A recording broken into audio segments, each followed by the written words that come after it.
I'm sitting here with Mike Wales. He's one of our front-end developers. How you doing? Good.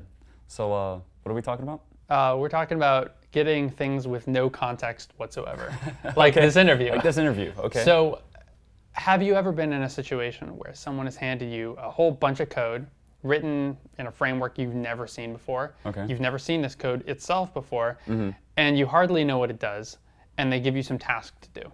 Oh, yeah, all the time. Really? Yeah, it's pretty common. Tell me a little bit about the feeling behind that. Like, what does it feel like when someone hands you this big mess? It's a daunting task at first because, like you said, they've handed you a big mess and you have no idea what's going on.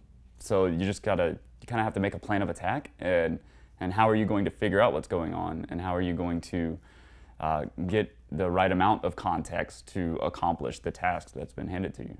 Yeah, I mean, one of the things is it feels like a big mess, not because it necessarily is, but because you don't have that context. It's just new to you, right? Exactly, yeah.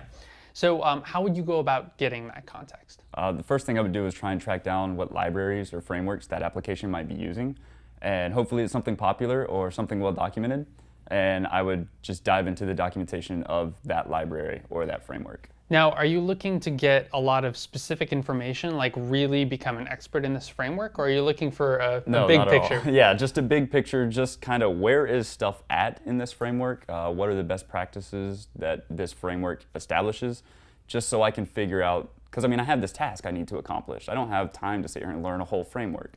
So just to kind of, where do I need to look in the application code to get this problem solved? Yeah, and pretty much all organizational libraries and frameworks are the same. I mean, they all have models, they all have collections. I mean, they all call them different things, right? For example, Knockout calls them observable arrays rather than collections or something like that. Yeah, my goal would just be to find out what does this framework call it and where is it at? Got it. So that's to enable you to figure out in your code that you've been given where to look to implement the feature that you want to implement. Exactly. Otherwise, I have to sit there and read the entire application code, and who knows how long that's going to be. All right, that makes sense. So what about if your framework or library doesn't have documentation or doesn't have good documentation? Burn it all down and redo it. No. No, don't do that. Don't do that. I'm kidding. Then you just have to spend the time to read through the application code and just understand it. And you should estimate the time required for that task to now be like 5 times as much as your original estimate. So legacy code can be pretty difficult. Absolutely, if it's not documented well. Yeah, awesome. Well, thanks for sitting with me, Mike.